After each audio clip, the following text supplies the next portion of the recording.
A new Linux rootkit, PumaKit, uses advanced stealth techniques to avoid detection.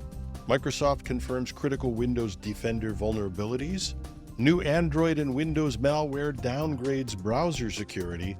And 30,000 Android devices in Germany were found with pre-installed malware. This is Cybersecurity Today. I'm your host, Jim Love. A newly discovered Linux rootkit named PumaKit is raising alarms for its advanced stealth capabilities. Cybersecurity researchers at Elastic Security Lab describe it as a loadable kernel module, LKM, rootkit with sophisticated methods to escalate privileges, hide files, and evade detection by system tools. Elastic noted that every stage of PumaKit's infection chain is designed to hide its presence. It leverages memory-resident files, leaving little forensic evidence, and performs specific checks like secure boot validation before unleashing the rootkit. This meticulous approach ensures it activates only under precise conditions. Key to its design is a multi-stage architecture. The attack begins with the dropper, disguised as the Linux cron binary, deploying two memory-resident executables and the LKM rootkit puma.ko. Another component, a userland rootkit named Kitsune, helps maintain persistence. It also manipulates the internal Linux system calls, a technique known as syscall hooking, to alter system behavior and escalate privileges. While Elastic Security Lab found the malware through uploads on VirusTotal, they haven't attributed it yet to any known threat actor. The researchers stress that PumaKit's multi-architectural design and stealth techniques demonstrate the growing sophistication of Linux-targeted threats. Microsoft has confirmed a critical vulnerability in Windows Defender tracked as CVE 2024-49071, which could have allowed attackers to access sensitive information through a global file search index. The flaw arose from improper authorization controls on the search index, potentially enabling an attacker to disclose file contents across a network. According to the debricked vulnerability database, the exploit required some degree of access to Windows Defender and had a low attack complexity. However, there have been no known cases of the vulnerability being exploited. Microsoft addressed this issue server-side, stating that no user action is required. This approach aligns with the company's recent transparency policy to disclose critical cloud service vulnerabilities even when they are resolved without requiring customer intervention.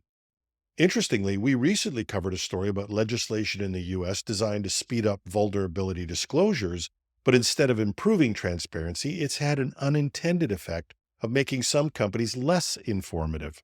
One notable exception? Microsoft, which seems to be setting a gold standard for disclosure and transparency. Fixing a flaw quietly while still making a complete and public disclosure is another excellent example of their proactive approach. And while the vulnerability highlights the risks associated with automated indexing systems, Microsoft's proactive response and transparency reinforce the importance of quickly addressing and openly communicating about security flaws. A newly discovered malware campaign is targeting Android and Windows devices by using a novel tactic, downgrading web browsers to older, vulnerable versions. Trend Micro researchers recently revealed that a group called Earth Minotaur is behind this attack, which combines the Moonshine exploit kit with the Dark Nimbus backdoor. The Moonshine exploit kit specifically targets vulnerabilities in Android instant messaging apps, while the Dark Nimbus backdoor has variants for both Android and Windows. What makes this campaign particularly alarming is its downdating tactic. If the malware detects that your browser is protected against its exploits, it attempts to roll back the browser to an unpatched version and then execute the attack. Trend Micro's analysis uncovered at least 55 servers supporting this operation, with a primary focus on the Tibetan and Uyghur communities. However, researchers warn this campaign could expand to a broader demographic. The attack relies on checking browser vulnerability status before deploying its malicious payload, makes it both targeted and efficient. This approach highlights the need for constant vigilance in keeping browsers and other security software up to date. It also underscores the importance of layered security, as attackers increasingly find ways to bypass traditional defenses. Germany's Federal Office for Information Security, the BSI, has uncovered a malware outbreak affecting 30,000 Android devices. The malware, known as Bad Box, was pre-installed on devices such as digital picture frames and media players before purchase. These products run outdated versions of Android, leaving them very vulnerable. Bad Box embeds itself in the device firmware and can turn affected devices into proxies for launching cyber attacks.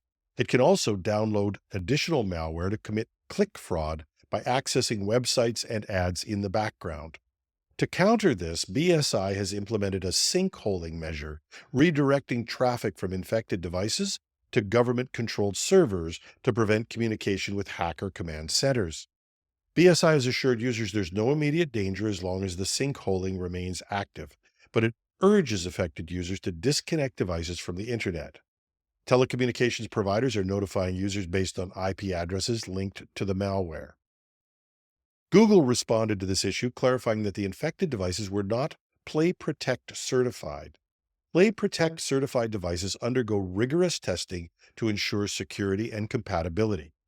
Consumers are encouraged to verify the device's certification on Google's Android TV website or through device settings. This incident serves as a reminder to exercise caution when purchasing electronics from lesser-known brands. Ensuring devices have up-to-date operating systems and robust manufacturer support is key to avoiding such risks. And even in the corporate setting, I'm reminded of the enormous amount of fake Cisco devices that have been sold to enterprises. We need to be very cautious about what we buy and from whom.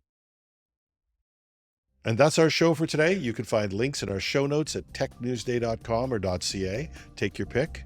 You can reach me with comments, questions, or tips at editorial@technewsday.ca. I'm your host, Jim Love. Thanks for listening.